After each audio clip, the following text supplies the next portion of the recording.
est Jean Chabot. Je travaille en recherche clinique à l'hôpital Notre-Dame. Je vais faire une présentation pour montrer la dose initiale de Firmagon, qui est une injection sous-cutanée de 240 mg, mais qui se donne en 2 injections de 120 mg. Alors, je vais faire la reconstitution, comment on va faire cette injection. Alors, ce qu'on va faire, c'est qu'on a une fiole qui contient du solvant et on a une fiole qui contient de la poudre. On va enlever les capuchons. Ensuite, on va placer l'adapteur sur la fiole qui contient le solvant. Ensuite, on met l'adapteur sur la deuxième fiole qui contient la poudre. Ensuite, ce qui est bien important, c'est de prendre la seringue et pouvoir aller chercher 3 ml de solvant pour pouvoir le mettre dans la fiole contenant la poudre. Alors, on met la seringue sur la fiole qui contient le solvant en tournoyant légèrement pour visser la seringue. Ensuite, on va chercher 3 ml exactement. Ensuite, on détache et on va aller mettre la seringue contenant 3 ml sur la fiole qui contient la poudre. On fait le mélange. On garde la seringue en place. Faire le mélange en brassant, comme j'ai bien dit, légèrement, pour éviter la formation de mousse. Quelques petites bulles d'air sont acceptables. On doit s'assurer que la solution est bien mélangée et qu'on ne voit plus la poudre. Ensuite, on doit aller chercher 3 ml exacts pour pouvoir faire l'injection.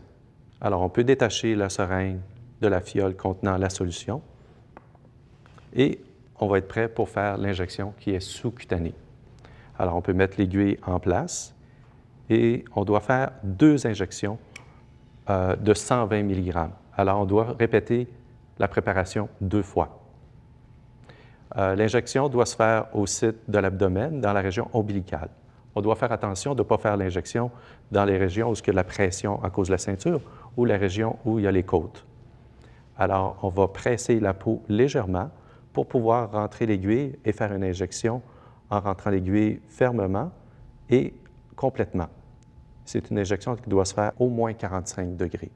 On doit laisser l'aiguille en place pendant au moins 30 secondes pour éviter d'avoir une réaction au site d'injection. Dès qu'on a terminé l'injection, on doit retirer l'aiguille et mettre le mécanisme de sécurité en place. On a terminé avec la première injection. Par la suite, on doit faire la deuxième injection de 120 mg, mais à un autre endroit où on a fait l'injection initiale. On doit le faire dans la même région ombilicale, mais à un autre endroit.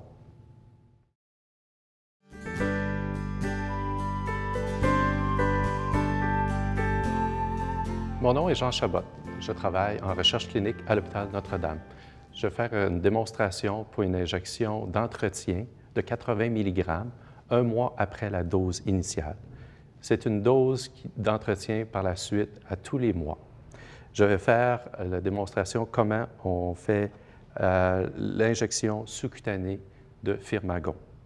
Alors, ce qu'on va faire, c'est qu'on a une fiole qui contient du solvant et on a une fiole qui contient de la poudre. On va enlever les capuchons.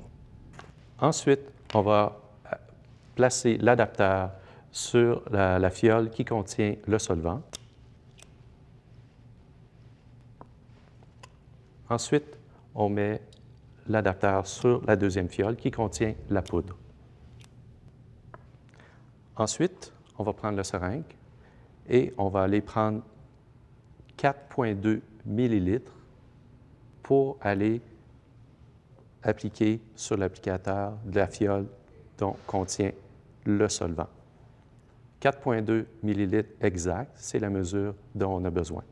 Ensuite, on détache la seringue de la fiole qui contient le solvant et on va l'appliquer sur l'adapteur qui contient la poudre. Légèrement, on laisse le solvant se mélanger avec la poudre. Ensuite, on laisse la seringue en place et on doit légèrement mélanger la poudre avec le solvant. On ne doit pas agiter trop fort parce qu'on ne doit pas faire la formation de bulles, mais un petit peu d'air peut être acceptable en surface. Ensuite, on va détacher la seringue, mais dès qu'on va aller chercher 4 millilitres exactement de la solution. On va détacher la seringue et par la suite, on va être prêt à faire l'injection dès qu'on va avoir mis la seringue avec l'aiguille en place. L'injection est une injection sous-cutanée qui se fait dans la région ombilicale. Alors, on doit faire attention de ne pas prendre la région où il y a la ceinture et les régions où il y a la pression, comme les côtes. Ce qu'on doit faire, c'est qu'on doit saisir la peau et pouvoir faire une injection qui va être à au moins 45 degrés. Et par la suite, légèrement, on va pouvoir faire administrer la solution au patient. Alors, on doit laisser l'aiguille au moins pendant 30 secondes en place pour éviter d'avoir une réaction au site d'injection.